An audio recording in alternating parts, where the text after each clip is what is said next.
What's up YouTube, Deaddraw here, bringing another video today. Today I want to talk to you guys about link monsters, but more importantly, 5 link monsters that I believe are ban worthy. Now when I say that these are ban worthy, I don't mean they need to be banned right away or that all of them are just 100% gonna get banned at one point. I think these are just the cards right now that have the most potential to see a ban on the ban list, rather than being limited to one or anything like that. With that being said, let's talk a little bit about the link mechanic.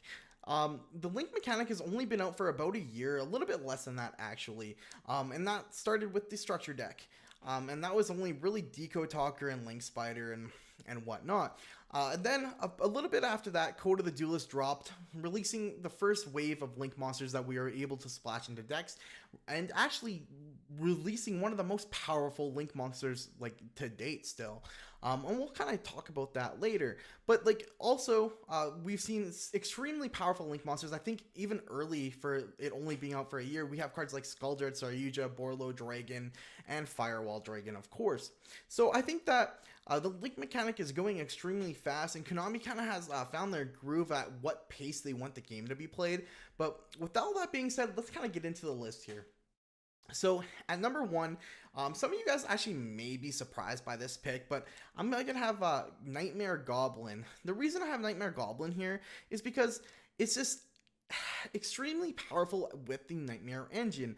We see a lot of decks right now being able to abuse this, such as Sky Striker Trickstar with the use of Scapegoat, and Goki just in the deck itself, especially when you don't have to run a card in the main deck to enable to get this effect. So I think it's extremely powerful here, and it allows you to self-replace its cost by being able to draw one card. I think this is the main problem in Goki right now. It allows you to get the additional normal summon to keep your plays going and to keep those plays extending, though it isn't the only problem. But that's really all I have to say about Nightmare Goblin. Will we see it banned? I think it's the biggest candidate for the Nightmare engine. The Nightmare engine is absolutely insane, so that's all I really have to say about that. Alright, for the second one on this list, I actually have CRYSTRON Needlefiber. The reason I have CRYSTRON Needlefiber here is because it is extremely powerful. We've seen it do a lot of things in the OCG, and some of these decks that you see testing are just absolutely insane.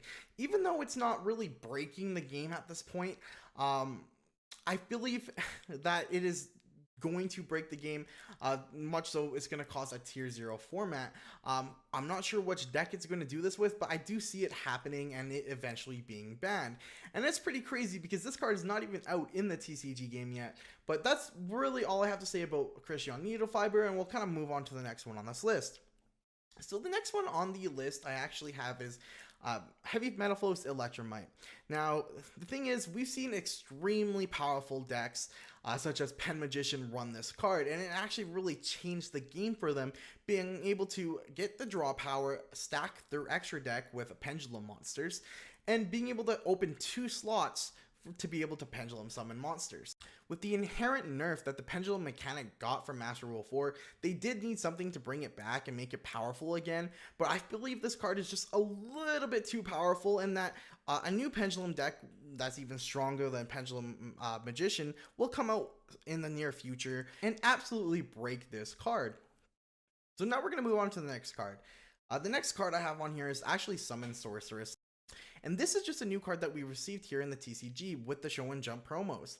I think this card is extremely powerful, and it just brings so much extension, kind of the same thing as Nightmare Goblin and Needlefiber.